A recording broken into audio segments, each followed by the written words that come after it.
y voy a compartir pantalla.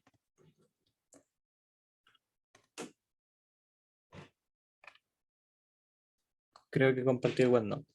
Ya.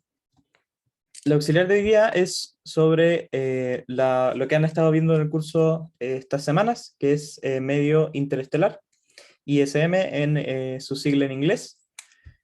Vamos a tener un problema sobre ionización del medio interestelar a partir de radiación estelar, y la pregunta 2 del auxiliar es sobre la función de masa inicial, o IMF por de nuevo sus iniciales en inglés, que también es un parámetro importante, una función súper importante que se usa y que tiene que ver con esto mismo del medio interestelar, ¿ya? Cosas sobre el curso. Bueno, como les decía, esta es la última auxiliar, la tarea 4, que si no me equivoco también es la última.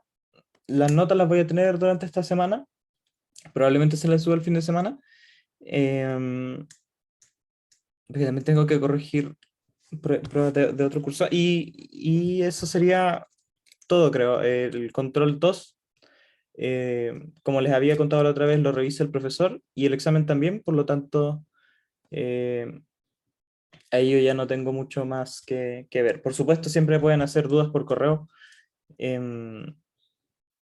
sobre cualquier cosa. No una duda durante, no sé, un examen o algo así, pero, o dudas de enunciado, ese tipo de cosas las pueden hacer al profe. Me preguntan por el chat si sé cuánto ponderan las tareas. No me acuerdo. No me acuerdo cuánto ponderaban en el tiempo en que di el ramo, y no sé si es que el profe se los dijo al principio, además que se los dijo, o por ahí está, si no le pueden preguntar de nuevo. Y no me acuerdo si es que ponderan para la nota de extensión o si ponderan para después como la nota final. No estoy seguro. Pero antes de los exámenes, incluso antes de las notas del control 2 van a estar las notas de sus tareas, así que las van a poder tener antes. ¿Ya? Eso. ¿Alguna pregunta antes de empezar?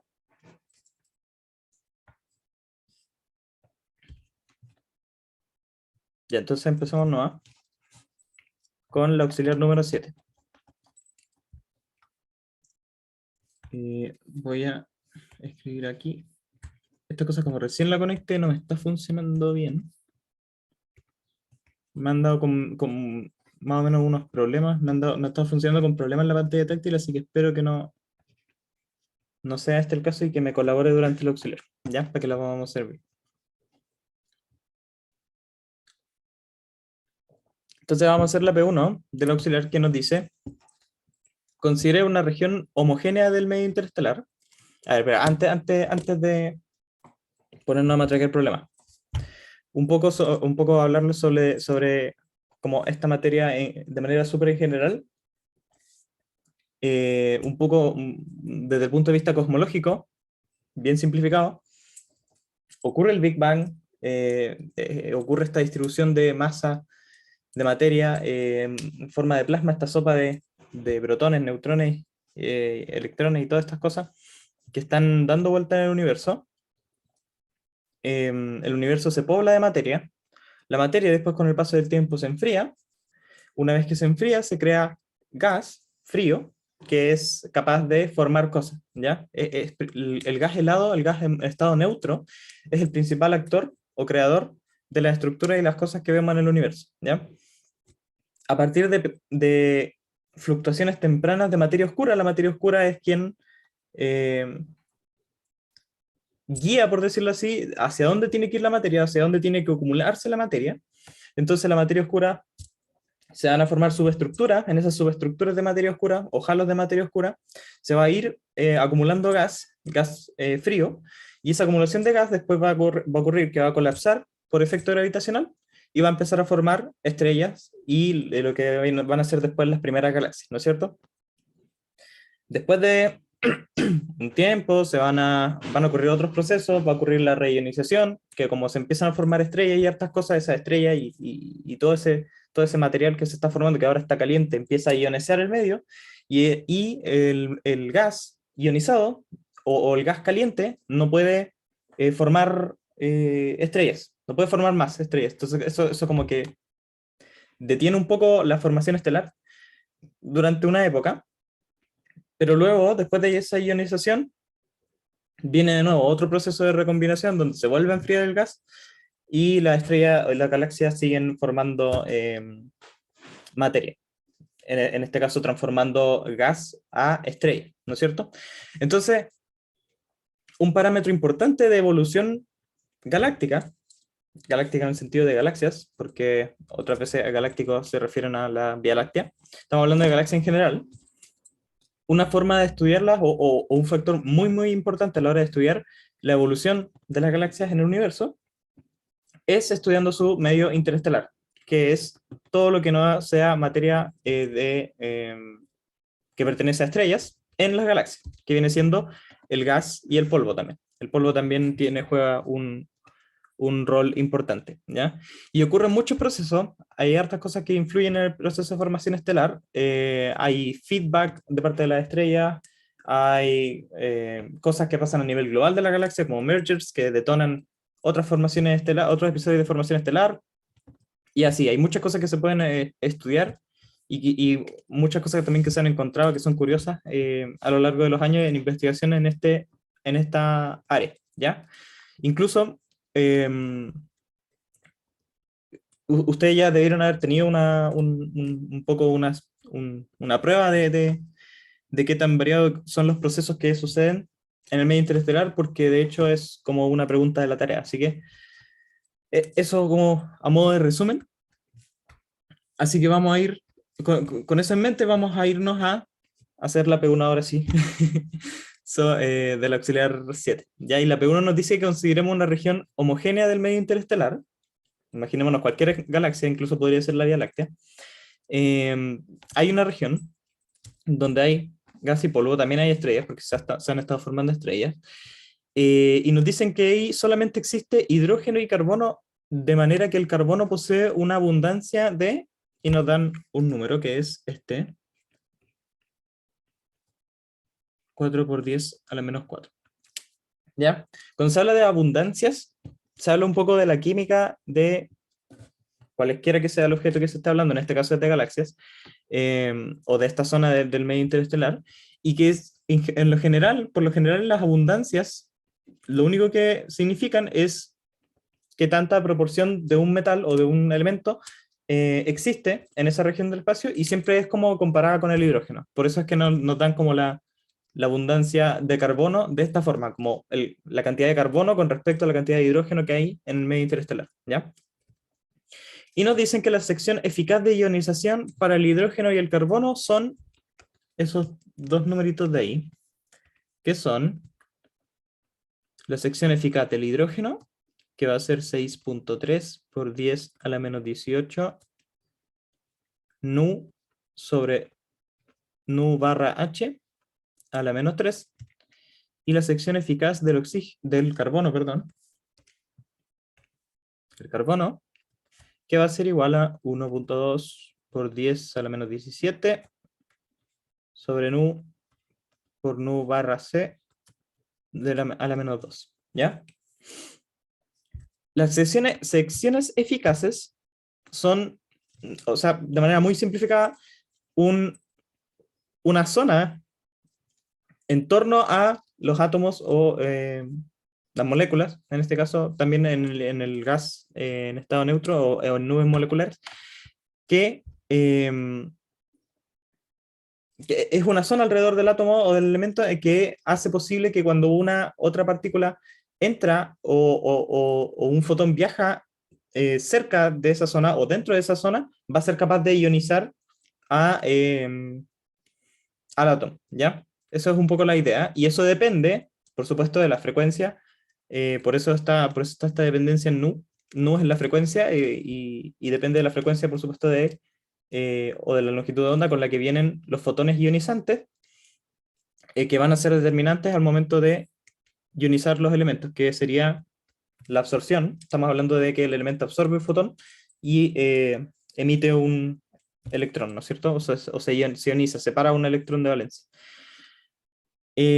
Estas frecuencias barra letra son las frecuencias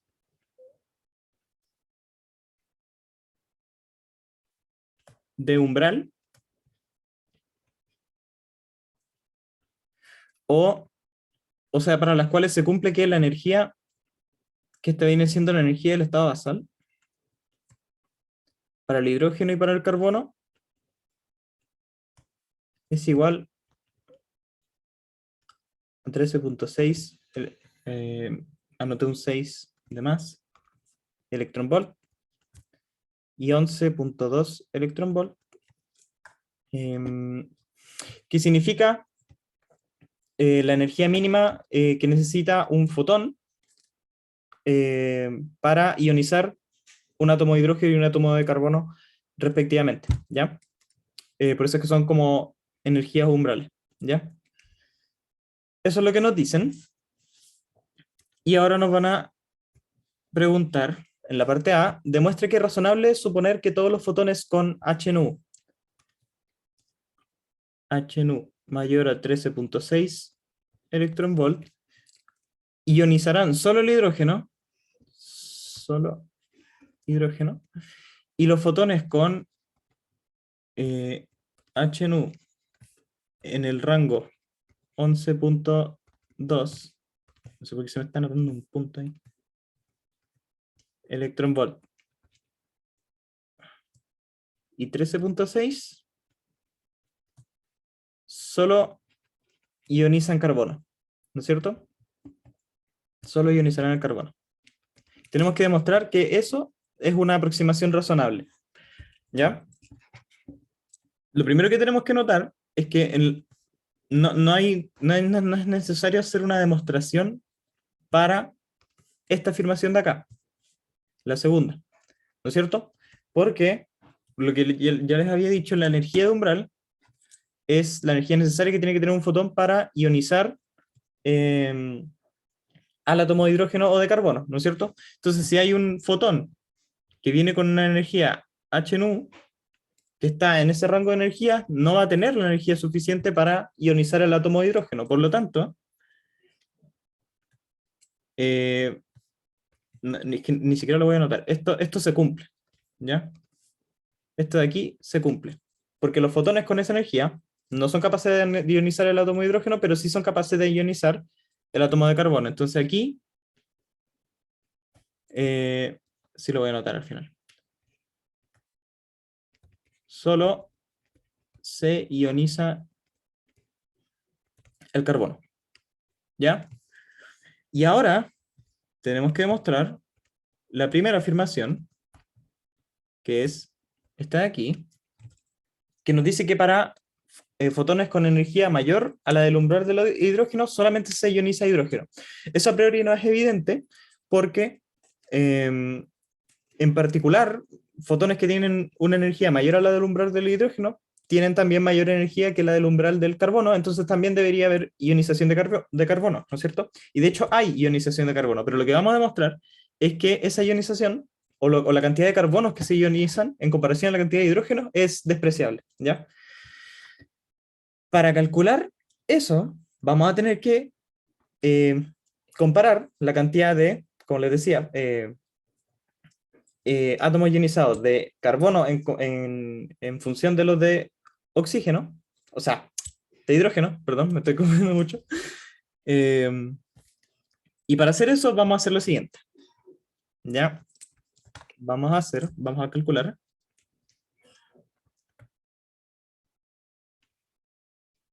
una cantidad que se llama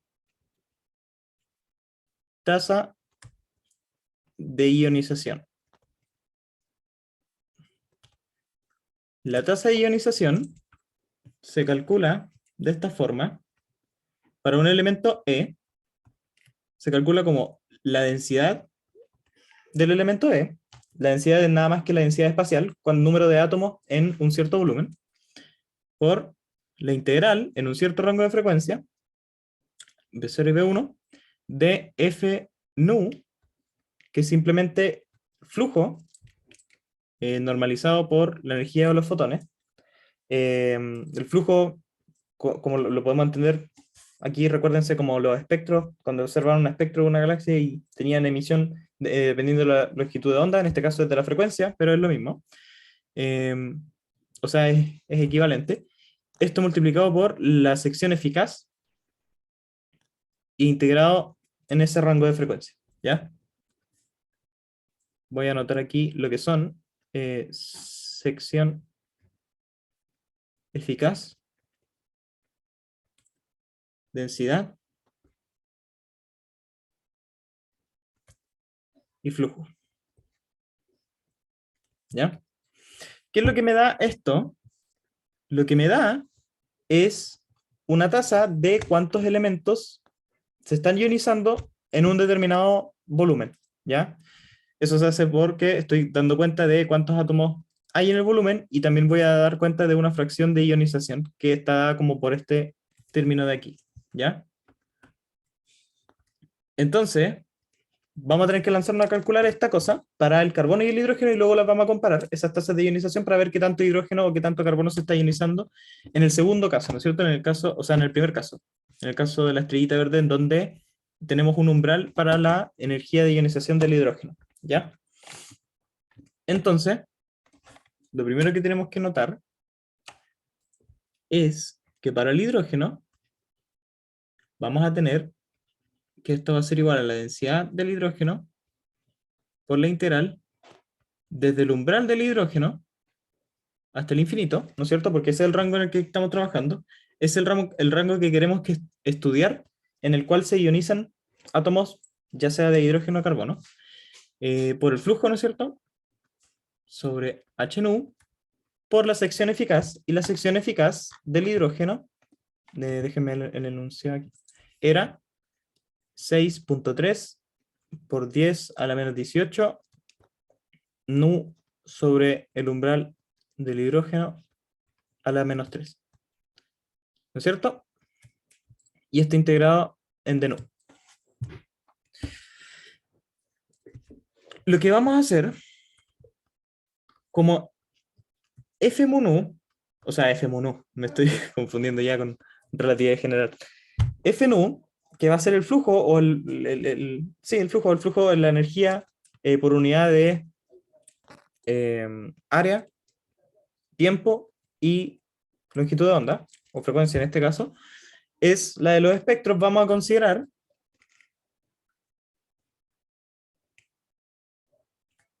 que F nu es constante.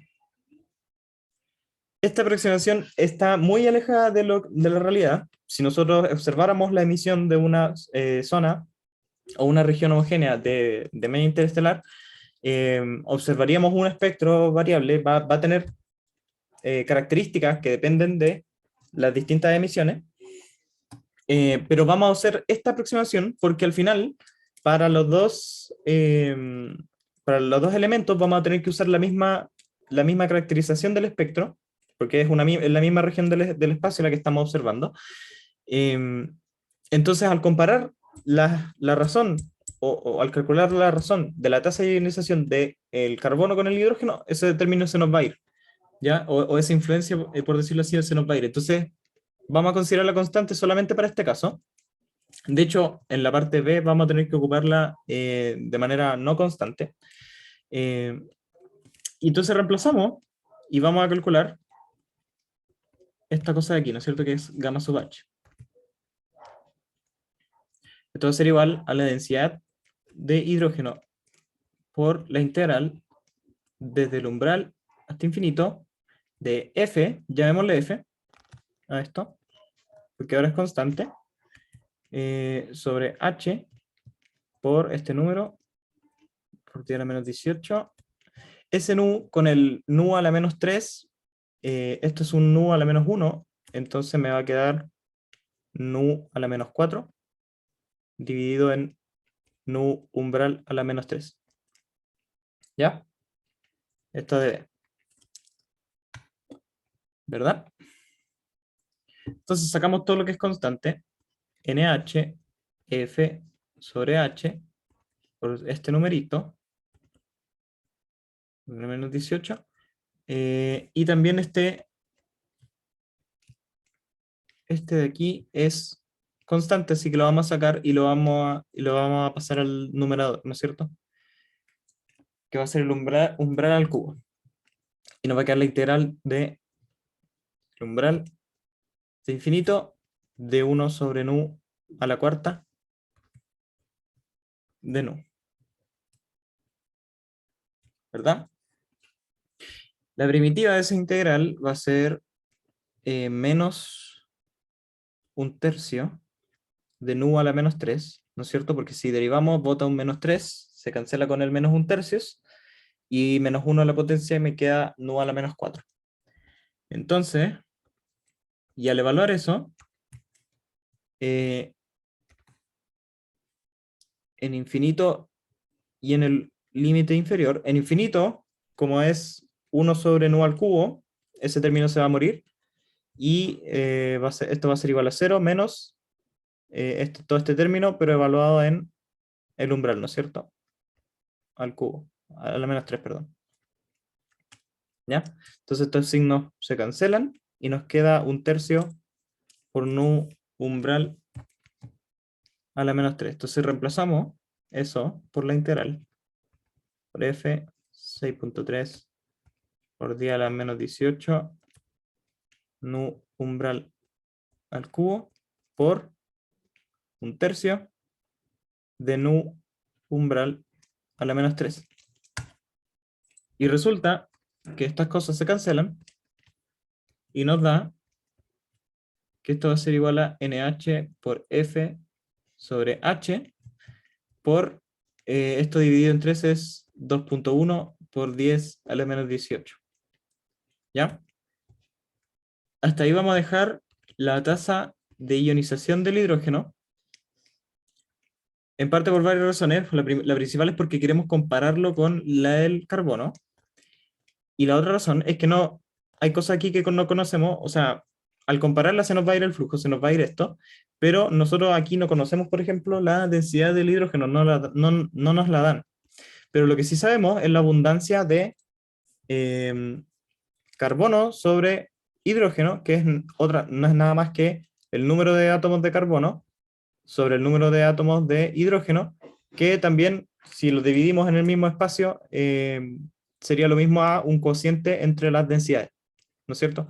Y eso sí lo conocemos y eso lo vamos a poder calcular, entonces podemos calcular la tasa de ionización relativa del carbono y el hidrógeno. Entonces ahora vamos a hacer lo mismo con el carbono. Esto va a ser igual a NC por la integral desde el umbral de hidrógeno infinito.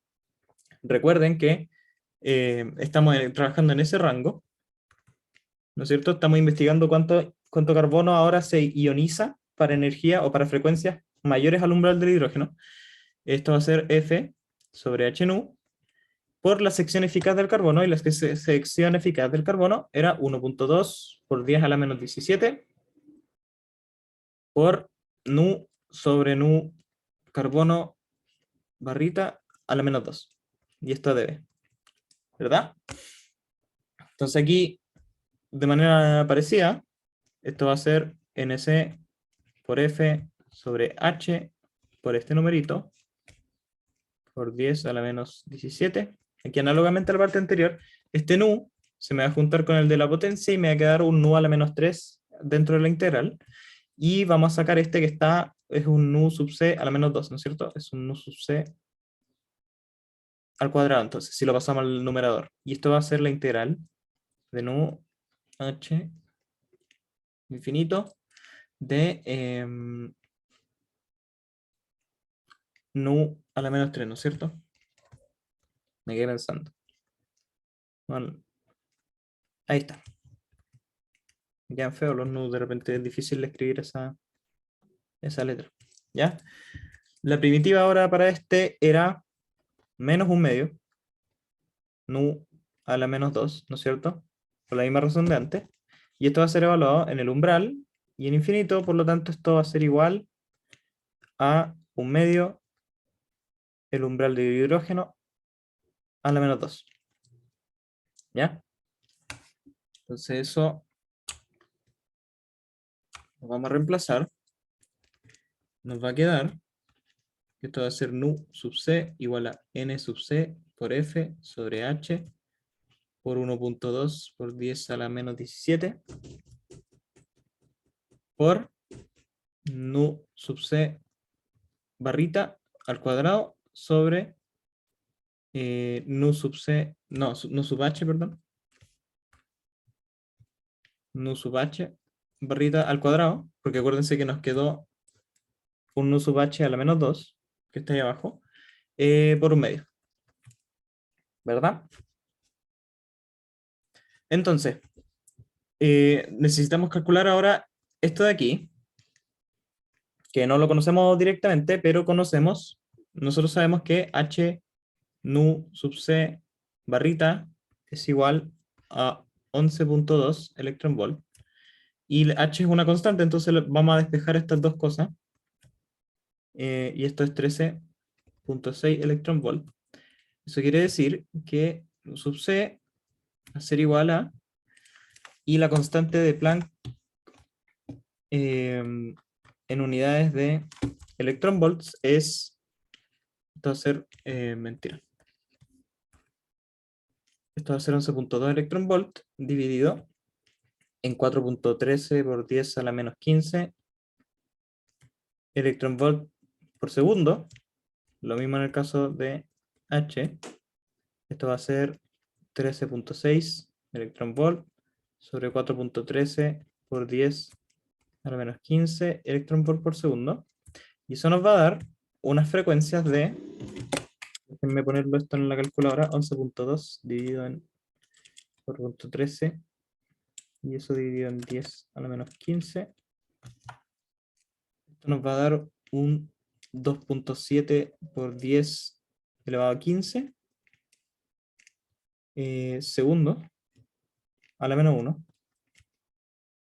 Y esto va a ser 2, mentira, 13 dividido en 4.13 por 10 elevado a menos 15.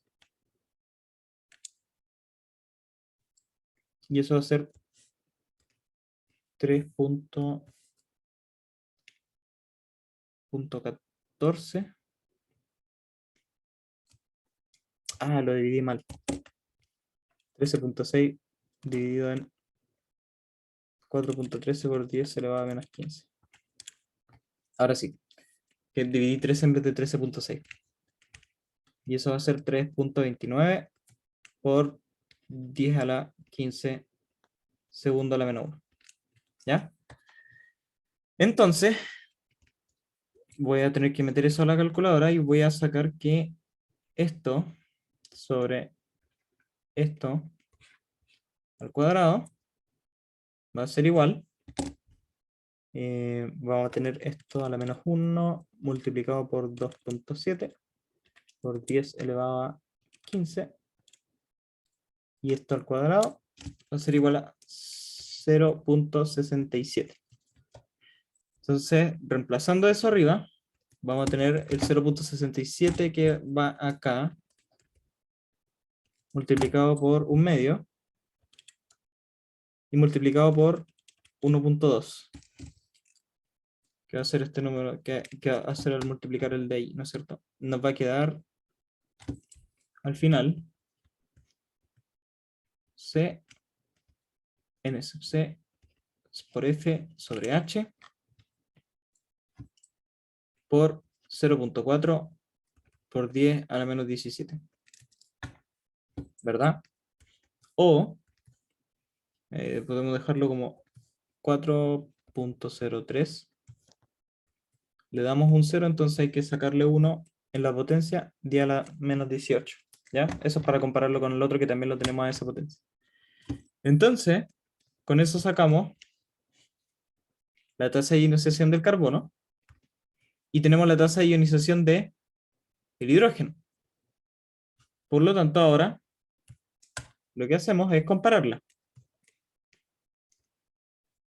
Comparamos y estudiamos cuánto carbono se ioniza con respecto a el hidrógeno ionizado. Y eso va a ser NC F sobre H por ese numerito, ¿no es cierto? 4.03 por 10 a la menos 18 sobre NH por F sobre H por 2.1 por 10 a la menos 18. ¿No es cierto? ¿Era así, cierto? Sí. Entonces, las potencias de 10 se nos van. 4.03 dividido en 2.1 es aproximadamente 2. Más o menos 2. Los F se nos van y los H se nos van. Entonces esto va a ser aproximadamente 2 NC sobre NH. ¿Ya? Pero NC sobre NH, como les decía al principio, es otra forma de expresar la abundancia. ¿Verdad? Y nosotros sabemos que la abundancia del enunciado es aproximadamente, el enunciado ¿dónde está? Aquí está. 4 por 10 a la menos 4. ¿Ya? Si reemplazamos entonces vamos a tener que la tasa de ionización del carbono sobre la tasa de ionización del hidrógeno va a ser igual a 4 por 2 son 8. Esto es 8 por 10 a la menos 4. ¿Verdad? Y eso es aproximadamente, en realidad el aproximado debería haberlo puesto por aquí. Eso es aproximadamente 0.0008. 1, 2, 3, 4, sí. ¿Verdad? Y eso es un número muy chico, lo que nos dice que de hecho, por cada 10.000 átomos de hidrógeno, porque son 10 a la 4, por cada 10.000 átomos de hidrógeno ionizados, hay 8 carbonos ionizados. ¿Ya? Y es por eso que la cantidad de carbono que se ioniza en este rango de energía es tan poco comparado a la ionización del hidrógeno que podemos considerar, voy a anotarlo mejor, como el carbono que se ioniza es tan poco comparado con el hidrógeno en el rango de energías HNU mayor a 13.6 electronvolt, podemos considerar que solo se ioniza hidrógeno en ese rango. ¿Ya? Esa es la idea y eso es lo que queríamos demostrar, que es razonable hacer esa aproximación, ¿ya? Que en el primer rango, que era de 11.2 electronvolt a 13.6, solamente se ionizaba carbono, porque ahí la energía no es suficiente para ionizar el hidrógeno, y en el otro rango, donde ya tenemos energía para ionizar los dos átomos, la ionización de carbono es mucho, mucho menor en comparación al hidrógeno, entonces podemos considerar que solamente se ioniza hidrógeno en ese rango. ¿Ya? Eso. ¿Dudas con la parte A? Mientras anoto de aquí para la parte B.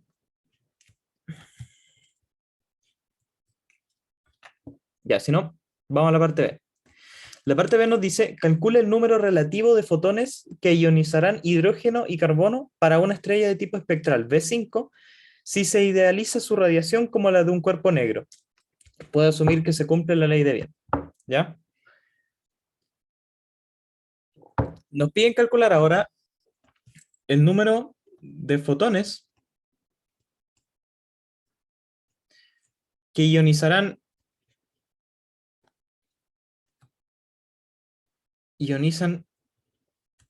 H y C.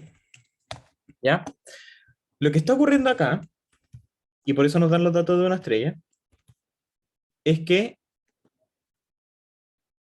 el gas o el medio interestelar está rodeando a una estrella de tipo B5, de tipo espectral, ¿no es cierto? Esa es la clasificación espectral de la estrella. La estrella está irradiando fotones, está entregando la energía al medio interestelar, y esos fotones van a ir, como les contaba, ionizando los átomos de hidrógeno y de carbono, ¿ya? ¿De qué va a depender esa ionización? De la energía de los mismos fotones, porque la estrella va a emitir un cuerpo negro en distintas longitudes de onda, ¿no es cierto? Entonces, la, como me emite como cuerpo negro, esta forma de espectro estelar, por decirlo así, va a tener una determinada forma. Nosotros ya la conocemos, es que es como esta ecuación de Planck, ¿no es cierto? Eh, y va a tener un pic en un cierto lado, y ese pic va a determinar que hay más fotones de esa longitud de onda que se están emitiendo en este caso en la estrella, y eso va a determinar qué tanto hidrógeno y qué tanto carbono estoy ionizando en el medio, dependiendo si es que ese pic justo da a un rango de energía que es capaz de ionizar al hidrógeno o si es capaz de ionizar solo al carbono, ¿no es cierto? Ya vimos en la parte A que hay distintos rangos de energía en los que tenemos ionización diferida, ¿no es cierto? Solamente se ioniza el uno o el otro. Entonces, esa es la idea del problema. Y para calcular este número de fotones, vamos a hacer lo siguiente. El número, vamos a estudiar no el número de fotones ionizados, sino que el número de fotones que se ionizan por segundo. Número de fotones que se ionizan por segundo. O sea, que van a ionizar átomos, perdón. Estos son fotones ionizantes. Los fotones no se ionizan. Eso lo dije muy mal. Estos son los fotones que van a ionizar los átomos, ¿ya? El número de fotones por segundo que van a ionizar los átomos van a salir de la estrella, entonces los podemos relacionar con la luminosidad de la estrella. Y aquí, una observación antes de seguir, a lo largo de todo el problema vamos a ir calculando cosas relativas. Ya lo hicimos en la parte A, que fueron como las tasas de ionización relativa. Ahora lo que vamos a hacer es calcular una especie de eh, razón entre la tasa de ionización, o sea, el número de fotones ionizantes por segundo de hidrógeno y de carbono. ¿Ya? Eso es lo que vamos a hacer. Y los vamos a comparar. ¿Ya? Por eso nos dicen, de hecho, calcula el número relativo de fotones. Ese número relativo va a ser el número de uno con respecto al otro. Y como vamos a calcular el número de fotones por segundo, al final cuando hagamos el cociente y estamos hablando del mismo intervalo de tiempo, es otra forma de calcular el número de fotones que ioniza, ¿ya? El número de fotones entonces que va a estar emitiendo la estrella por segundo va a ser igual a la luminosidad de la estrella, que va a depender de la frecuencia, ¿no es cierto? Dividido en la energía de un fotón, con esa misma frecuencia. ¿Por qué? Porque la luminosidad es energía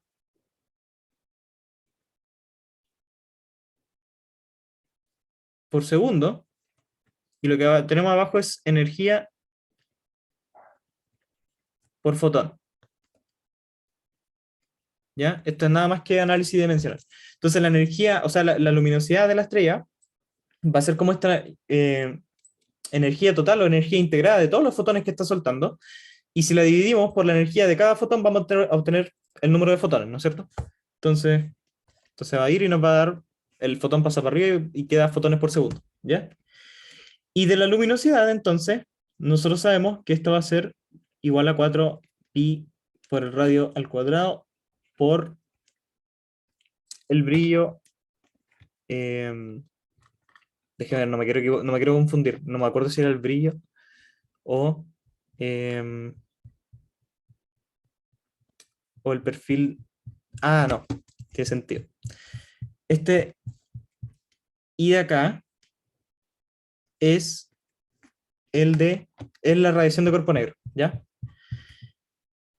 ¿Por qué radiación de cuerpo negro? Porque para una estrella, el brillo superficial o el brillo que vamos a estar observando se comporta como un cuerpo negro. Esa es la aproximación que estamos haciendo, ¿no es cierto? Y por lo tanto, ese I de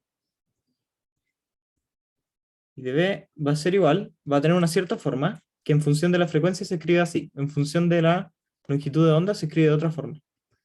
B al cubo, que esto es por la ley de Planck, la exponencial de h nu sobre kt menos 1. ¿Ya?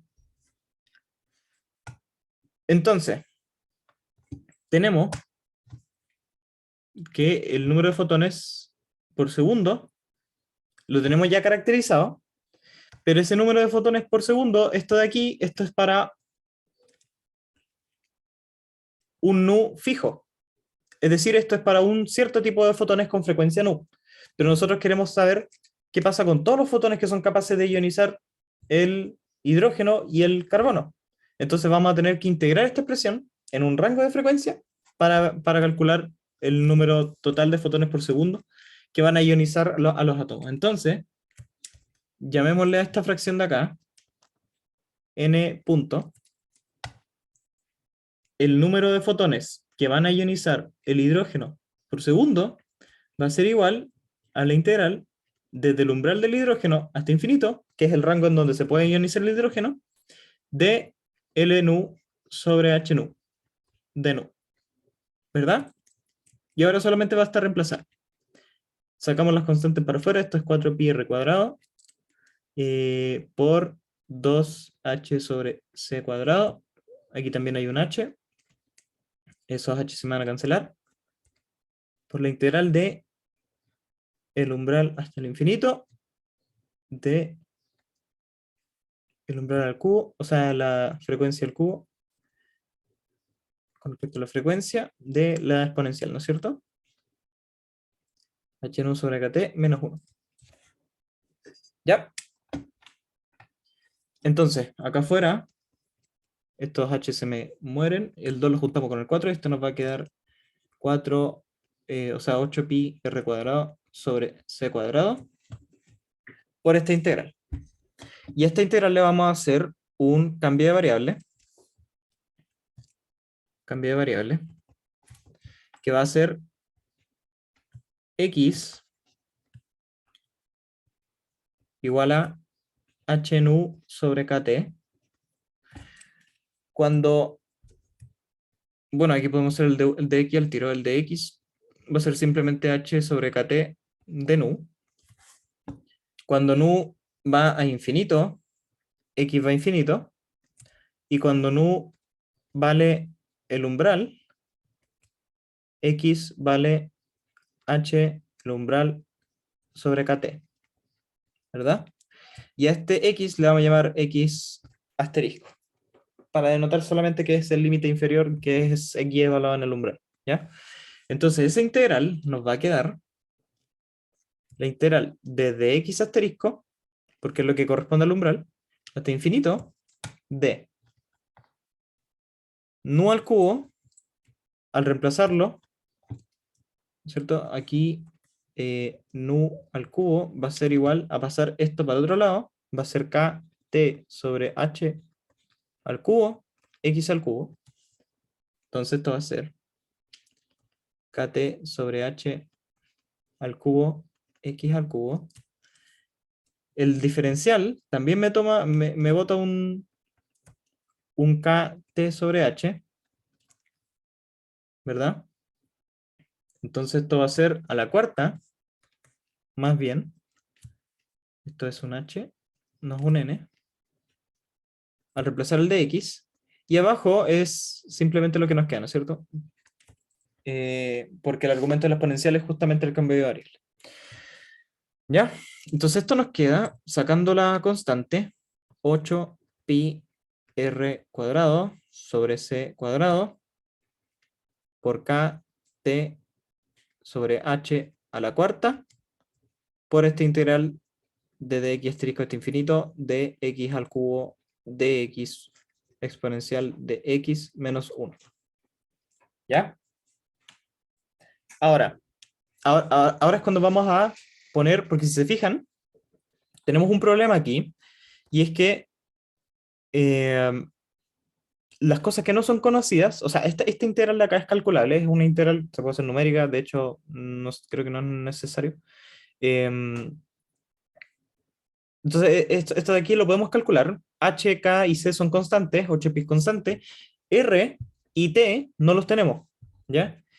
Pero los vamos a tener, o los vamos o vamos a asumirles un valor estándar porque nos dicen que la estrella que está emitiendo, porque la temperatura T, acuérdense que aparece acá, cuando hablamos de la radiación de cuerpo negro de la estrella, ¿ya? Entonces, ese T va a ser la temperatura efectiva de la estrella, y el R también va a ser, lo vamos a tomar como un radio típico de las estrellas de tipo B5, que es la estrella que estamos considerando en este caso, que es la que está ionizando nuestro medio. Entonces, vamos a hacer lo siguiente, vamos a decir que para una estrella B5, T, o la temperatura efectiva que vamos a considerar, va a ser, déjenme buscarlo por aquí que lo tengo anotado, 15.000 Kelvin, y R, de manera estándar, es aproximadamente, las estrellas de este tipo son aproximadamente de un tamaño, y ese tamaño es 5 rayos solares, ¿no es cierto?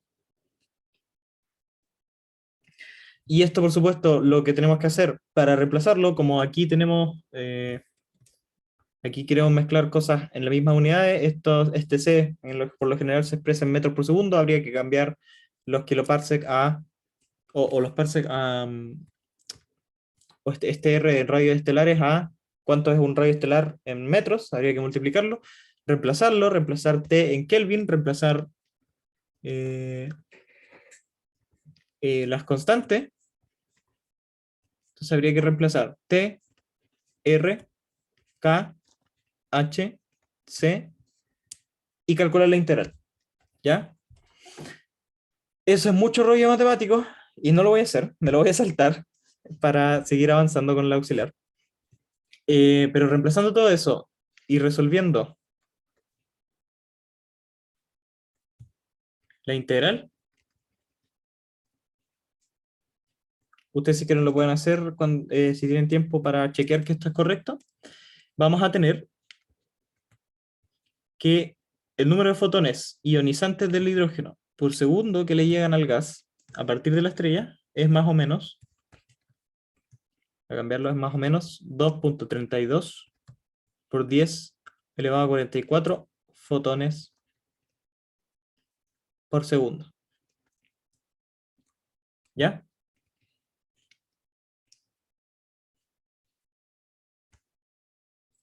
Y eso vendría siendo lo que les contaba de el número de fotones. Lo que nos preguntan es el número relativo de fotones que ionizan H y C. Este es el número que ioniza H. Ahora vamos a calcular el número que ioniza C y lo vamos a dividir, ¿no es cierto? Para calcular lo que nos están pidiendo en el enunciado. Entonces ahora, para el carbono, vamos a tener que N sub C, N sub C punto, va a ser lo mismo, la integral, pero en este caso, el rango de frecuencia en el cual solamente se ioniza carbono es el umbral del carbono, desde el umbral del carbono hasta el umbral del hidrógeno, ¿verdad? Porque ya vimos que en esas dos zonas, o sea, en ese rango es donde solamente se ioniza carbono, y en el otro, el que calculamos arriba para el hidrógeno, es donde solamente se ioniza hidrógeno, ¿ya? Y esto va a ser de la luminosidad, ¿no es cierto?, sobre H nu de nu. Entonces el proceso aquí es análogo, vamos a reemplazar, vamos a tener que n punto de C va a ser igual a, lo único que nos cambia, va a ser igual a esta misma integral, ¿no es cierto? Vamos a reemplazar la radiación de cuerpo negro para la luminosidad, las características de la estrella son las mismas, el radio estelar es el mismo, la temperatura va a ser la misma, y lo que nos cambia entonces es el límite de esta integral, que ya ahora no estamos integrando este infinito, ¿no es cierto? Y al hacer el cambio de variable, entonces vamos a tener que el NC es igual a 8 pi r cuadrado sobre c cuadrado por kt sobre h a la cuarta por la integral de x1 hasta x2 de x al cubo de x sobre e a la x menos x, donde x1 es igual a h nu así, sobre kt, ¿no es cierto? Es simplemente reemplazar. Y x2 es igual a h, el umbral del hidrógeno, sobre kt. ¿Ya? De nuevo, habría que reemplazar k, t, c, h y r y calcular la integral. Y nos va a dar un número de fotones para el carbono de 7.87 por 10 elevado a 44 fotones por segundo. ¿Ya?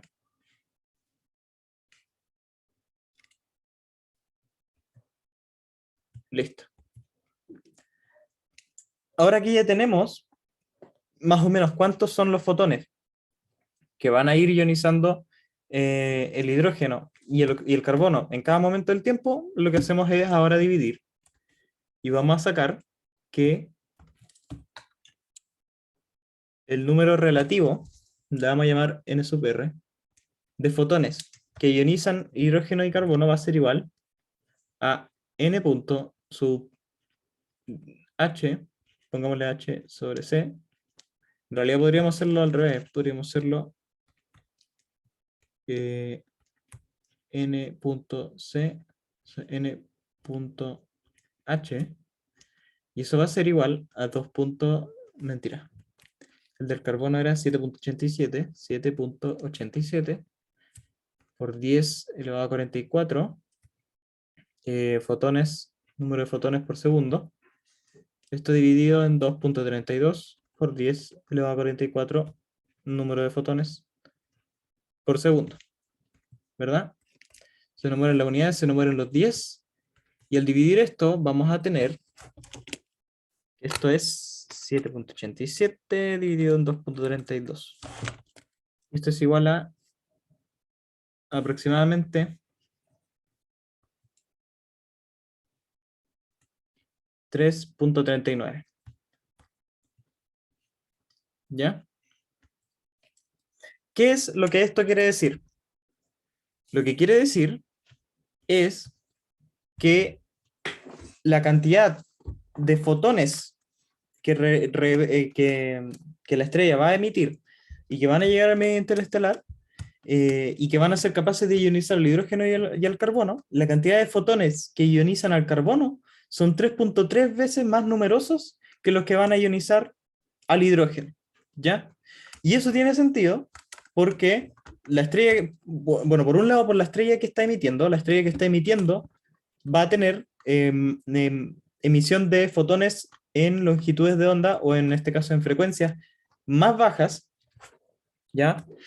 Por lo general, para ionizar el átomo de hidrógeno, hay que tener frecuencias un tanto altas, tirando ya para la emisión en el ultravioleta, ¿ya? Y en este caso, por ejemplo, tenemos una estrella tipo B5. Esa estrella emite luz en estas bandas, ¿no es cierto? Pero emite más fotones en el rango de energía que va a ionizar al carbono, ¿no es cierto? Y el carbono tiene un rango de energía de ionización, un umbral más bajo, ¿no es cierto? Tiene una energía más baja, entonces es más fácil que para estrellas que no son tan fuertes, que no son tan, no tienen una emisión grande en alta energía, es más fácil que se ionice el carbono, ¿ya? Esa es como la idea, y es por eso que tiene sentido igual encontrar este número de aquí. Si hiciéramos la razón a la inversa, por ejemplo, n punto sub h sobre n sub c punto, vamos a encontrar que este número es menor que 1, ¿no es cierto? Debiera ser menor que 1, y debería ser aproximadamente un tercio, ¿no es cierto? Que a lo único que se refiere es que el número de fotones que van a ionizar a los hidrógenos son un tercio de los que van a ionizar al carbono, ¿ya? Esa es la idea de la pregunta B. ¿Alguna pregunta con respecto a eso? Para que pasemos a la parte C. Aquí lo único que estamos haciendo, o la idea de este problema, es como ir estudiando estos distintos fenómenos que ocurren en el medio interestelar. Todo esto de la ionización es simplemente lo que pasa en el gas cuando hay estrellas alrededor, cuando ya se formaron estrellas, qué es lo que pasa en el medio interestelar. ¿Ya? Ok, entonces vamos a la parte C. La parte C nos dice: calculen los radios relativos de las esferas de Strömgren, nunca supe cómo pronunciar eso, del H+, y del C+.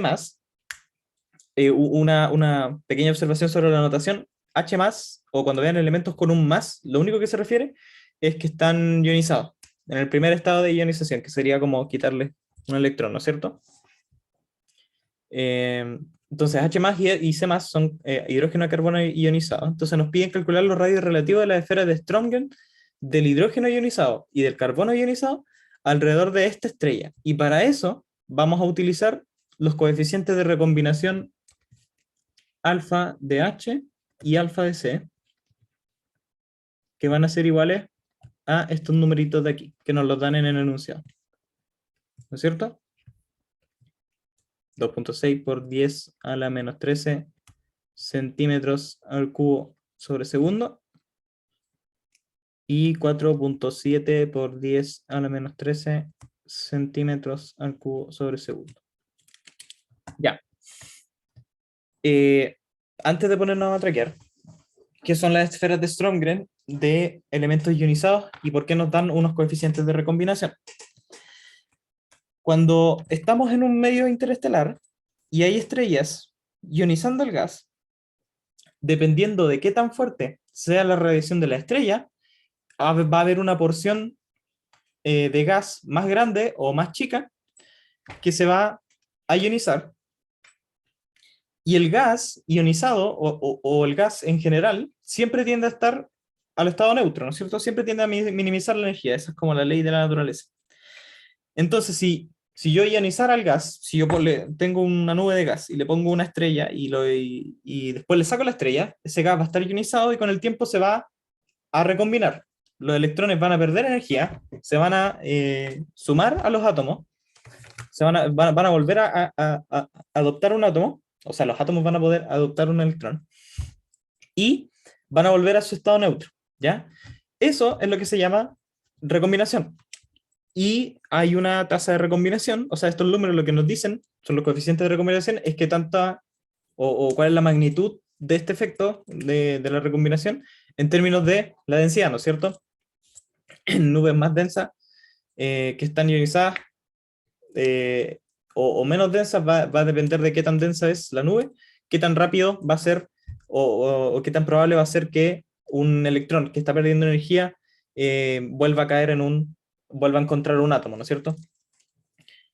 Entonces, nos dan esos coeficientes y para eso tenemos que calcular, con esos coeficientes tenemos que calcular las esferas de Strömgren. Las esferas de Strömgren son una región del espacio que define el límite entre el cual ya no, la radiación de la estrella ya no es capaz de seguir ionizando elementos, ¿ya? Si yo tengo una nube de gas alrededor de una estrella, la estrella me va a estar ionizando elementos, pero dependiendo, como les decía, de qué tan fuerte es esa radiación, a lo mejor hay una porción de la nube que no va a ionizarse, y esa porción de la nube en estado molecular lo que va a hacer va a tender a seguir neutralizando el hidrógeno y el carbono o los otros elementos que van a estar ionizándose más cerca de la estrella. Entonces, en la nube siempre va a haber una pelea entre la ionización y la recombinación, ¿ya? Y las esferas de Strömgren definen cuál es el límite, ¿no es cierto? Un límite espacial en el cual la radiación de la estrella ya no es capaz de seguir ionizando más allá átomos de hidrógeno y de carbono en este caso. Acá lo que vamos a tener van a ser dos esferas de Strömgren con diferentes radios. En este caso, en la parte C nos preguntan los radios relativos, entonces eso es lo que vamos a calcular. Y esa es un poco la idea del problema, ¿ya? Un poco la intuición. Entonces, vamos a irnos a calcular los radios relativos. Los radios relativos de estas dos esferas de Strömgren, entonces va a ser un radio relativo igual a el radio del hidrógeno o del carbono. Vamos a seguir como lo hemos estado haciendo hasta ahora. Vamos a hacer el radio del carbono sobre el radio del hidrógeno, ¿no es cierto? Y una nota que les dejé en el enunciado es que el radio de Strömgren, queda definido por 3n punto sobre 4 pi alfa n cuadrado a la 1/3. ¿Ya? Cada uno de los términos que hay ahí ya los hemos definido. La esfera de Strömgren entonces depende de n punto. N punto era el número de fotones que está emitiendo la estrella, que son capaces de ionizar nuestros elementos. El alfa es el coeficiente de recombinación para cada elemento, y el n, chico, es la densidad. ¿Ya?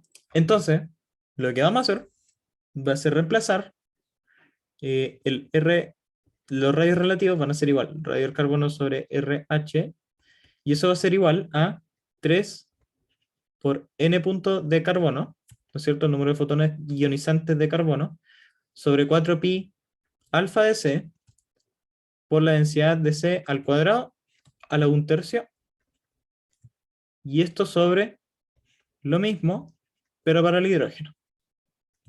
Me quedo a la miércoles el punto, ¿no es cierto?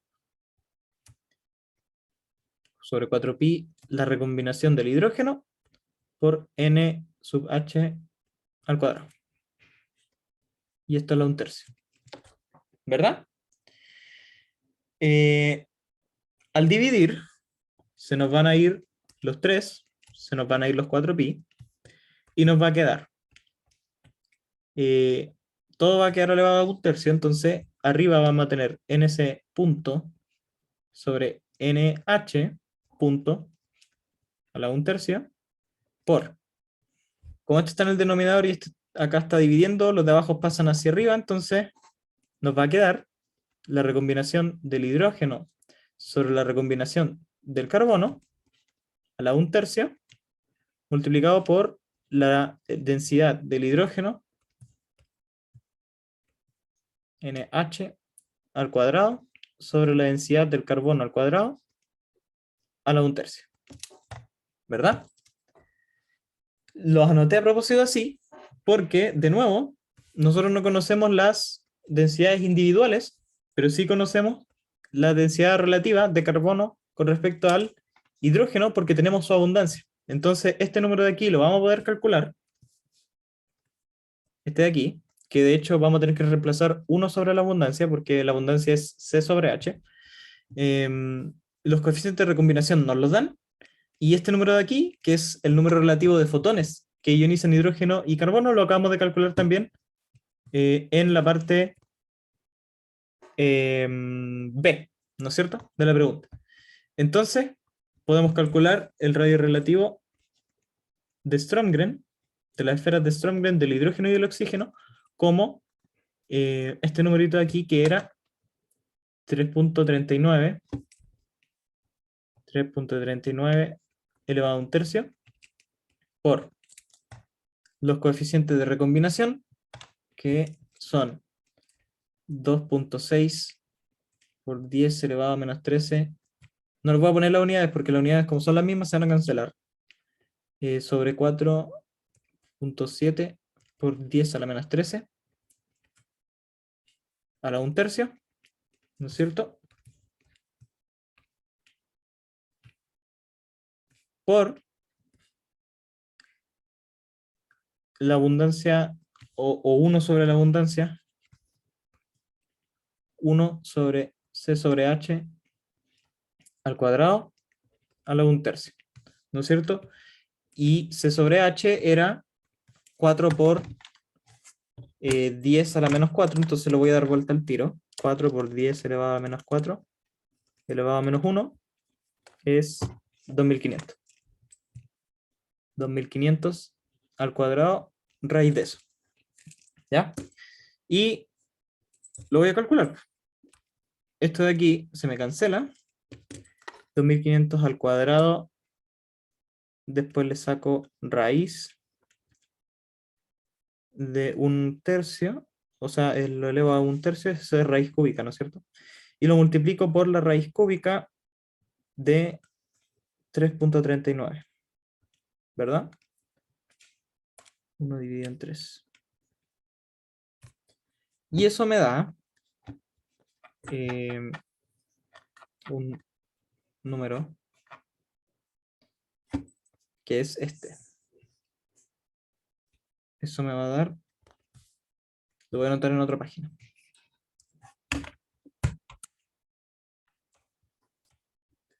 ¿Qué es esto? Me va a dar un radio de Strömgren relativo de 276 0.71. Sí, eso es lo que me da. ¿Qué es lo que significa este número? Como ya lo vimos, pucha, no lo encerré. Bueno, esto es lo que nos pedían calcular, que es el radio relativo de las esferas de Strömgren de hidrógeno y del oxígeno. Esto lo que quiere decir que el radio de Strömgren del carbono sobre el radio de Strömgren del hidrógeno es aproximadamente 276.71. Es decir, el radio de Strömgren del carbono es aproximadamente 276.71 veces más grande que el radio de Strömgren del hidrógeno. Y como les decía, el radio de Strömgren lo que significa es el área o esta esfera en donde la estrella está siendo capaz de ionizar material, en este caso hidrógeno y oxígeno. Por lo tanto, hay un radio de Strömgren para el hidrógeno, tiene una cierta extensión, una cierta longitud, pero el radio de Strömgren del carbono, es decir, su esfera o su zona del espacio en donde se ioniza carbono, es mucho más extensa. Es decir, la nube que está alrededor de la estrella, en las zonas más interiores se va a estar ionizando hidrógeno, y en las zonas más exteriores va a estar ionizando carbono, porque el carbono llega mucho más allá. Y ese es como el resultado del problema. Por supuesto, uno podría hacer esta cosa al revés y podría calcular que RH sub S sobre RS sub H sub C, perdón, de nuevo va a encontrar que es menor a 1, ¿no es cierto? Ese semejante no debería ir ahí. ¿Ya? Eso. Si tienen preguntas con esto, denle nomás, mientras que me voy a ir a leer ahora la parte D del problema y última, ¿ya? La parte D nos dice que si la densidad media del medio interestelar es 0.1 centímetros cúbicos, nos piden calcular los radios físicos de la esfera de Strömgren, ¿ya? Recién acabamos de calcular los radios relativos, o sea, el radio relativo, que es un radio con respecto a otro. Ahora nos piden calcular los radios físicos, es decir, cuál es el valor de cada uno de ellos, ¿no es cierto? R sub S de carbono y el R sub S de hidrógeno.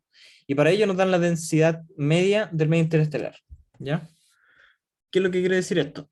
La densidad media del ISM es 0.1 centímetro al cubo, ¿no es cierto? Pero la densidad de la nube es igual a la densidad del carbono más la densidad del hidrógeno. ¿Por qué? Porque se puede hacer esta suma, porque los dos están viviendo en esta nube de gas homogénea en la misma región del espacio, ¿ya? Entonces, nosotros ya conocemos o ya sabemos que n sub c sobre n sub h es aproximadamente la abundancia, 4 por 10 a la menos 4. Entonces, con eso podemos sacar esto aquí, me equivoqué. Esto es n sub h, ¿no es cierto? Esta es la abundancia. Entonces, con eso podemos tener que la densidad de carbono es 4.10 a la menos 4 la densidad del hidrógeno. Y si reemplazamos eso acá arriba, vamos a poder calcular las densidades para cada uno, ¿ya? Vamos a tener que la densidad del ISM va a ser igual a la densidad de carbono, que es 4 por 10 a la menos 4 densidad de hidrógeno, más la densidad de hidrógeno, y la densidad del medio interestelar era 0.1 centímetros al cubo, ¿no es cierto? Entonces, la densidad del hidrógeno va a ser igual a 0.1 centímetros al cubo sobre 1 más 4 por 10 a la menos 4. ¿Verdad? Porque factorizamos aquí por n sub h. Calculando eso, vamos a tener 0.1 dividido en 1 más 4 por 1 más... Uy, estoy muy lerdo con la calculadora hoy día. 4 por 10 elevado a menos 4, más 1, elevado a menos 1, por 0.1. Vamos a tener entonces que la densidad del hidrógeno es aproximadamente 0.09996 centímetros al cubo. Debería ser, esto está mal. O sea, está bien, lo que acabamos de hacer está bien, lo que está mal es esto, lo voy a corregir después en el enunciado. La densidad no puede ser como directamente proporcional a la distancia, ¿no es cierto? Debería ser -3. Ahí sí nos queda número de átomos por centímetro cúbico, ¿no es cierto?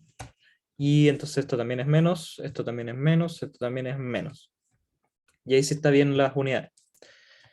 El análisis dimensional es lejos una cuestión de lo más útil que he encontrado como en toda mi vida.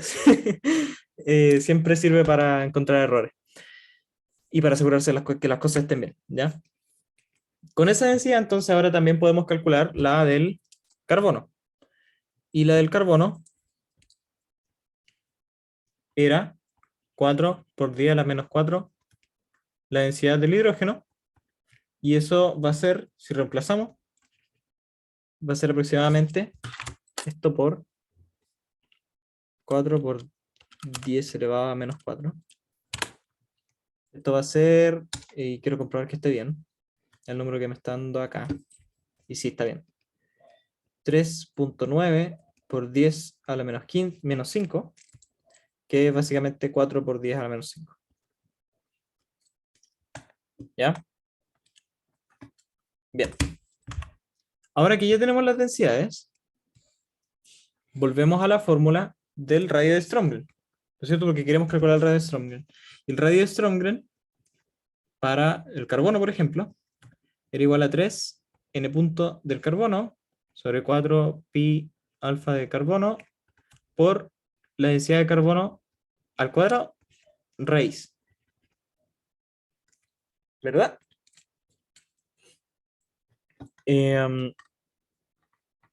No sé si se me está quedando algo. Ah, sí, está bien. Sí, que tenía la sensación de que el n punto de C no lo teníamos porque habíamos hecho el cálculo relativo, pero para hacer el cálculo relativo tuvimos que calcular cada uno individual. Entonces ahora sí, tenemos esto por el enunciado, y tenemos esto que lo acabamos de calcular, y también lo vamos a tener para el hidrógeno.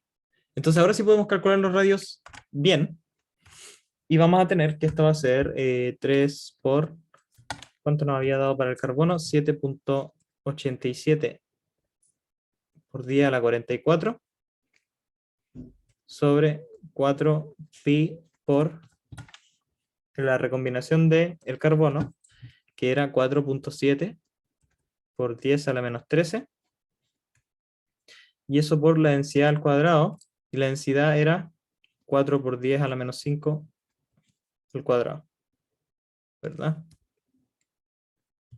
Y todo esto en raíz cúbica. Entonces tenemos la calculadora 3 por 7.87 por 10 elevado a la 44 dividido, y la apreté. Ahora sí, dividido en 4pi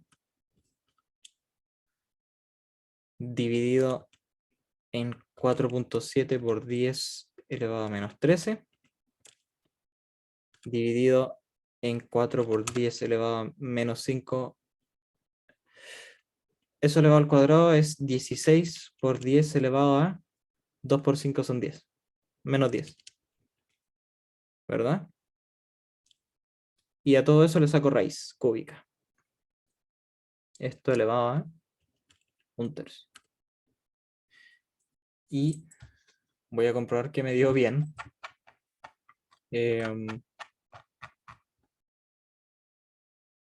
Sí, me dio bien. Bueno. Esto nos va a dar entonces un número RSC de... Quiero chequear un poco las unidades. La recombinación me da centímetros al cubo. Entonces lo otro me va a dar... Los segundos se van. El número de fotones no tiene unidad. Centímetros al cubo se me van a cancelar con los de la densidad. Entonces me va a quedar... Como está el cuadrado. Y al sacar raíz, Este pasa para arriba. Y va a quedar, sí. Sí, sí. Lo vamos a pasar a metros al tiro.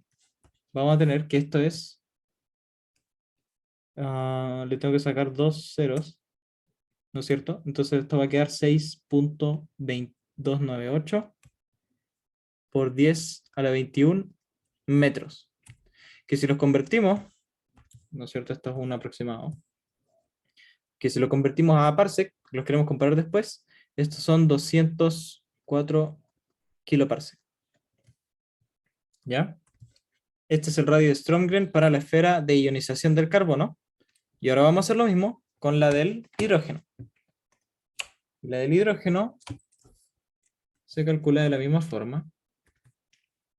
R Strömgren del hidrógeno va a ser igual a 3 por n punto sub h sobre 4 pi alfa sub h por n sub h al cuadrado en esta ocasión. Y eso elevado a 1 sobre 3. Esto va a ser 3 por...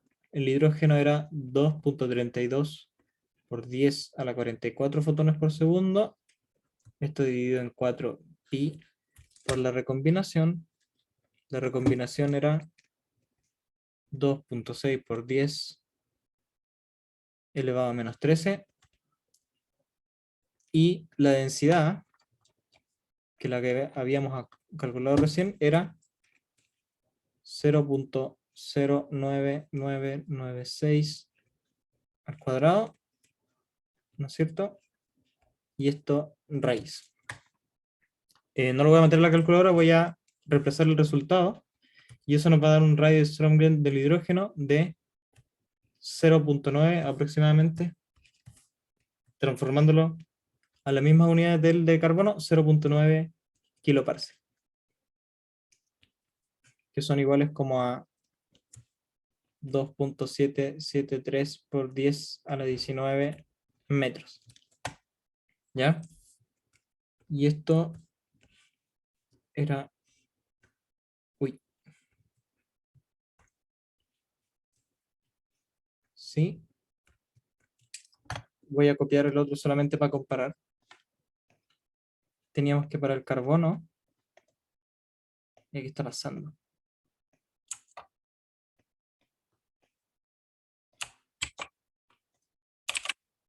Ahí está.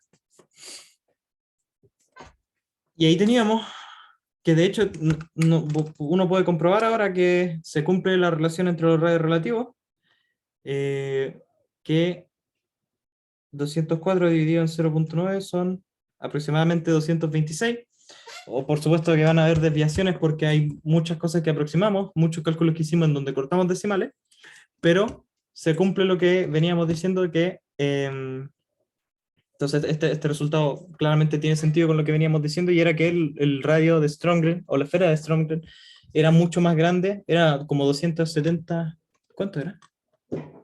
276 veces más grande, aproximadamente, que la esfera de Strömgren del hidrógeno, ¿no es cierto? La del carbono es más grande que el hidrógeno, y por lo tanto se ioniza carbono en una región más extensa que la que se ioniza el hidrógeno, ¿ya? Y eso es la parte D. ¿Preguntas sobre la pregunta 1? Porque esa es la última parte y ahí llegamos al final de la pregunta 1. Antes de pasar a la pregunta 2.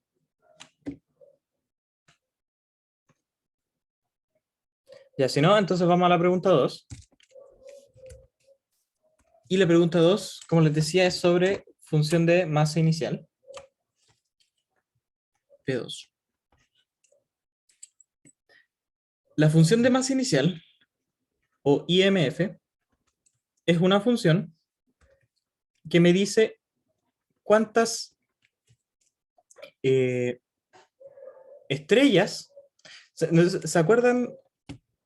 Esto es un poco equivalente a cuando nosotros estudiamos al principio del curso la función de luminosidad del universo, que lo que decía era que, o esa función lo que parametrizaba era que para un cierto grupo me entregaba un número de galaxias que tenía una luminosidad dada en cierto intervalo, ¿no es cierto? Teníamos un número de galaxias por intervalo de luminosidad, ¿no es cierto? Y eso era nuestra función de luminosidad. La IMF es algo completamente análogo, pero ahora lo que nos dice es cuántas estrellas vamos a tener por intervalo de masa, ¿ya? En realidad esto matemáticamente está mal, esto debería ser... Ah, no, sí está bien. dl dm. Y eso nos va a dar la función de masa inicial. Generalmente le ponen esta letra, yo lo he visto harto con la letra chi. ¿Ya? ¿Para qué se usa la función de masa inicial y por qué parametriza número de estrellas por intervalo de masa?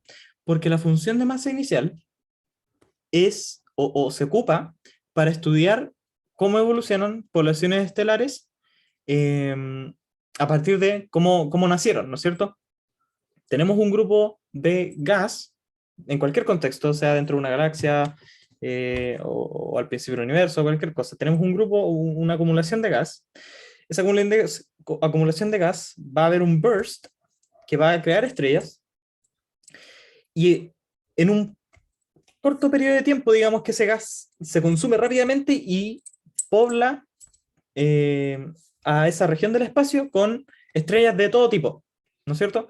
Pueden nacer estrellas jóvenes, pueden nacer, o sea, jóvenes, todas son jóvenes porque todas acaban de nacer, todas tienen la misma edad, ¿ya? Todas las estrellas que se parametrizan en una función de masa inicial son de la misma edad, pero tenemos distintos rangos de masa. Pueden haber estrellas más masivas que se formaron de acumulaciones de mucho gas, o otras estrellas normales, o más, o de menos masa, o de muy poca masa, menores a una masa solar, un poco mayor, que se van a formar, y, y esa es como nuestra condición inicial. La función de masa inicial se ocupa como condición inicial de todos los problemas o todas las investigaciones que se hacen en simulaciones o estudios de poblaciones estelares en la galaxia, que es donde están las poblaciones estelares, o en otros tipos de estructuras compuestas por muchas estrellas, como cúmulos globulares y otras galaxias como la galaxia enana. Entonces se estudia cómo evolucionan esas poblaciones estelares a lo largo del tiempo, a partir de este momento inicial en donde la cantidad de estrellas de cierta masa es uno, determinado. Y eso lo impone la función de masa inicial, por eso se llama así, función de masa inicial. ¿Ya? Hay muchos estudios, eh, y de hecho hubo una conferencia al respecto en su momento. El profe del curso creo que fue a esa conferencia.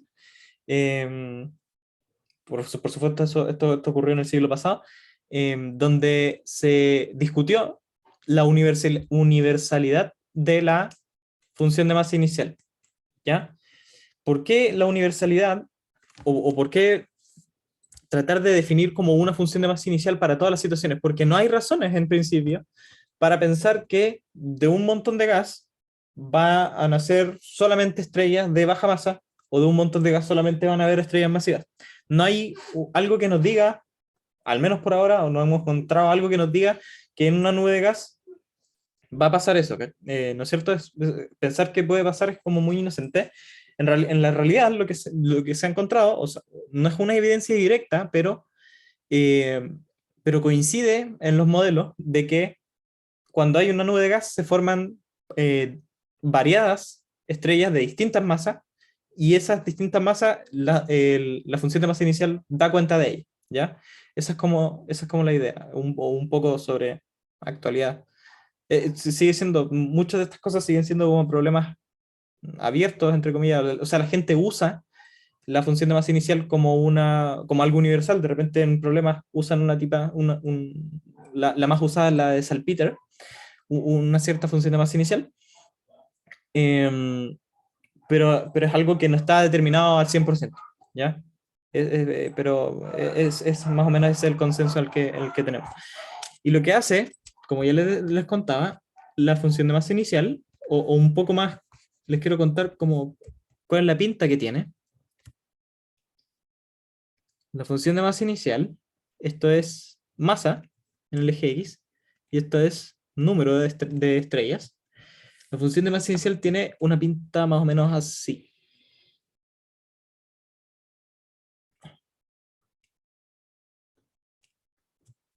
¿Ya? ¿Qué es lo que quiere decir esto o cuál es la idea? Que también es un poco análoga a la de las galaxias en la función de luminosidad, donde veíamos que las galaxias más luminosas eran menos frecuentes, ¿no es cierto? El universo está plagado de galaxias que son poco luminosas.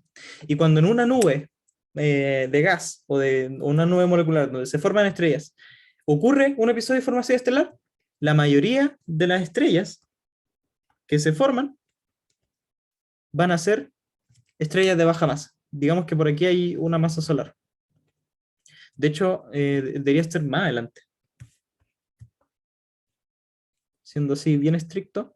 Y esta no es una forma, no es la forma exactamente correcta, por supuesto que tiene más detalles, la que dije yo, pero esta es como un poco la idea. La mayoría de las estrellas que se forman en una nube molecular son de baja masa. Y la minoría, pero aún así hay, son estrellas de alta masa. En número, las estrellas de alta masa son menores que las estrellas de baja masa, pero cuando uno de hecho estudia las fracciones de masa de la población con respecto a la masa total, porque con la función de masa inicial uno podría incluso estimar la masa total, de hecho lo vamos a hacer, gran parte de la fracción de la masa de toda la población se la llevan las estrellas grandes. Entonces son menos, pero son tan masivas que se llevan gran parte de la masa. Y hay muchos estudios eh, interesantes que se pueden hacer con la función de masa inicial, ¿ya? Es un poco sobre la intuición, pero ahora nos vamos a ir al problema, y el problema nos dice que si una galaxia tiene una tasa de formación estelar, esta es la Star Formation Rate, ¿no es cierto? Este es un concepto que también deberían haber visto en clase, que lo único que significa es cuántas masas estelares se forman por año, ¿no es cierto? Es una cantidad súper importante que también se estudia mucho en la evolución de la galaxia. Eh, y también es una cantidad que varía en distintas galaxias, varía con respecto al tiempo, es muy interesante también estudiarlo. Entonces tenemos una galaxia que tiene esta ratio de formación de estelar y nos dicen nos preguntan a cuántas estrellas formadas anualmente corresponde esto si suponemos que posee una IMF de Salpeter para el intervalo 0.1 a 120 masas solares. ¿Ya? Nos dan la tasa de cuánta masa se forma por año y nos preguntan cuántas estrellas se forman por año. ¿Ya? Eso es un poco el detalle, esa es la idea de la pregunta. Y para hacer eso, vamos a tener que convertir esta Star Formation Rate a como una especie de número de formación estelar, cantidad de estrellas que se forman por año, según la función de masa inicial de Salpeter. ¿Ya? Y la función de masa inicial de Salpeter tiene esta pinta. Número de estrellas por intervalo de masa va a ser igual a una constante de normalización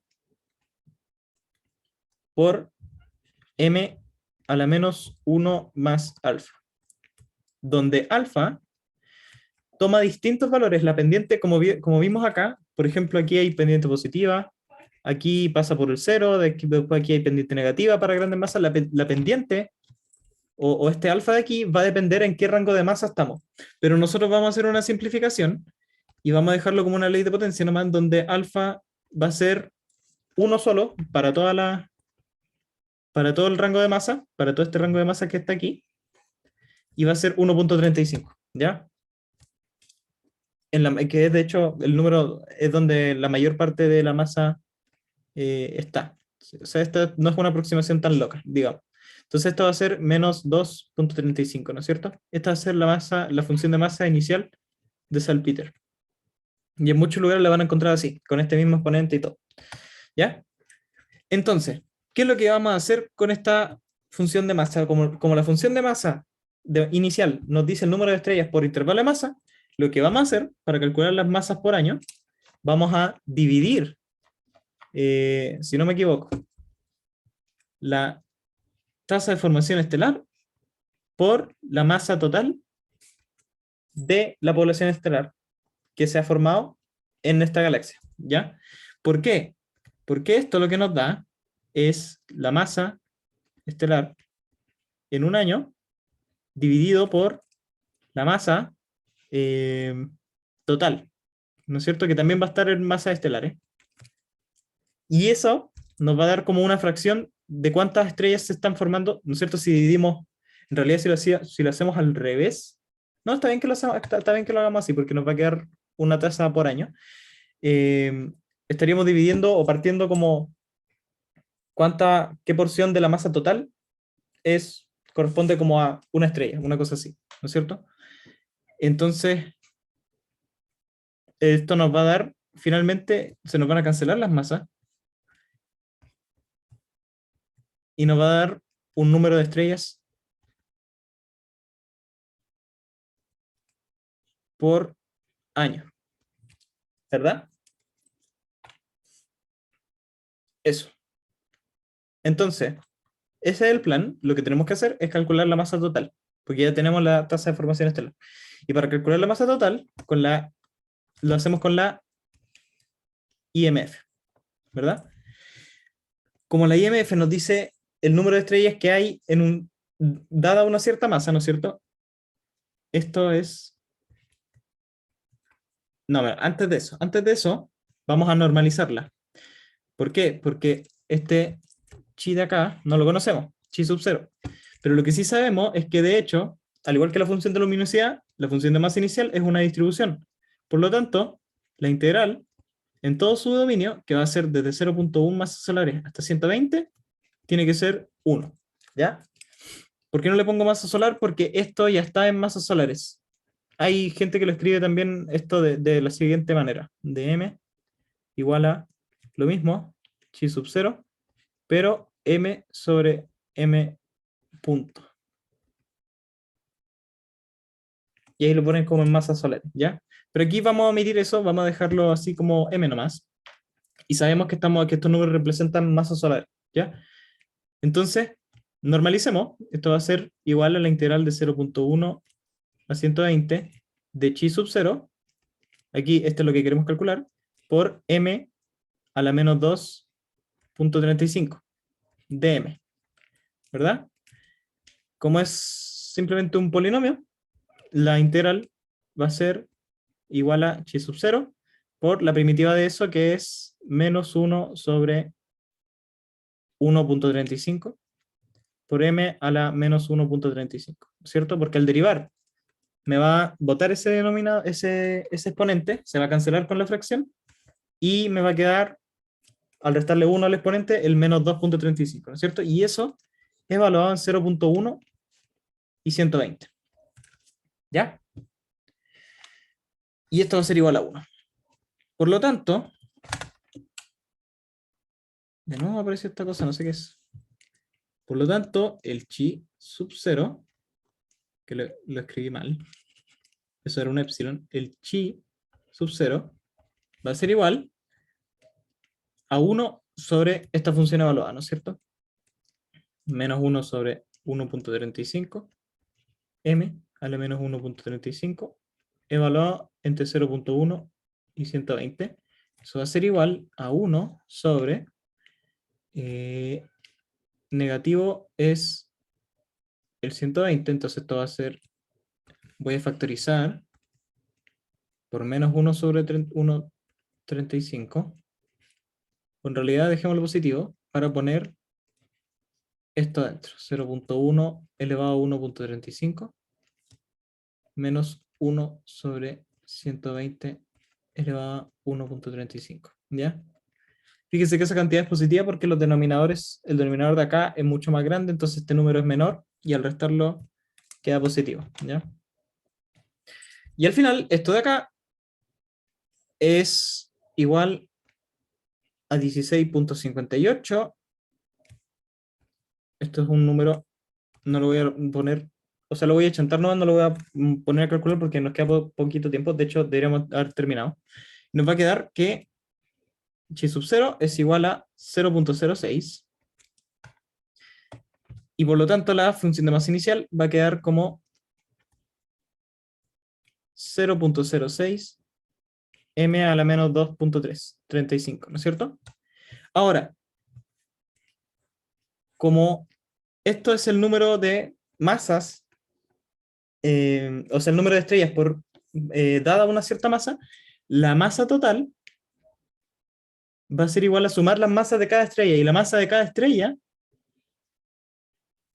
esta es la suma, ¿no es cierto? La integral es la suma, vamos a sumar la masa de cada estrella, y la masa de cada estrella es m por la cantidad de estrellas que tienen masa m. ¿Ya? Esa es la idea tras calcular la masa total, multiplicar por m la distribución, ¿ya? Esta es la cantidad de estrellas que tienen masa m, esta es la masa m, entonces voy a tener la masa total que me contribuyen todas las estrellas de masa m, y vamos a estar sumando para todo el rango de masa. 120. Entonces, al reemplazar, esto nos va a quedar 0.06, que es el chi 0, por la integral de 0.1 a 120, de, al reemplazar el m, que es a la menos 2.35, este m de acá le suma 1, entonces nos queda m a la menos 1.35, y esa primitiva es lo mismo de acá, pero con 0.35, ¿no es cierto? Le bajamos un 1 siempre. Entonces, lo voy a reemplazar nomás, muy rapidito. Vamos a tener que la masa total es igual a, o más o menos, 0.3516. ¿Ya? Esto es m top. Por lo tanto, el número de estrellas que se forman por año va a ser igual a la tasa de formación estelar, que era 10 masas solares por año, y esto de acá es en masas solares, sobre 0.3516 masas solares, y por lo tanto esto nos da un número de estrellas por año de 28.4 aproximadamente, ¿ya? Que es una tasa de formación, o sea, es un... De hecho tiene sentido, porque la tasa de formación estelar, la que nos dan en este caso, que es 10 masas estelares por año, es muchísimo, es muy alta. Es una tasa de formación estelar muy alta, y por lo tanto se forman hartas estrellas durante el año, ¿no es cierto? Estas no son estrellas con una masa estelar, son estrellas de cualquier masa, ¿ya? Ese es el problema 2, que era súper cortito, y tiene un propuesto que es, para que lo hagan ustedes si tienen tiempo, que es hacer el mismo cálculo, pero para una función de masa inicial de Krupa, que es ligeramente distinta a la de Salpeter, y solamente para investigar un poco más sobre la función de masa inicial. Y con eso estaríamos con la auxiliar de hoy. Hemos llegado al fin, y eso también sería todo por este curso. Voy a parar de grabar.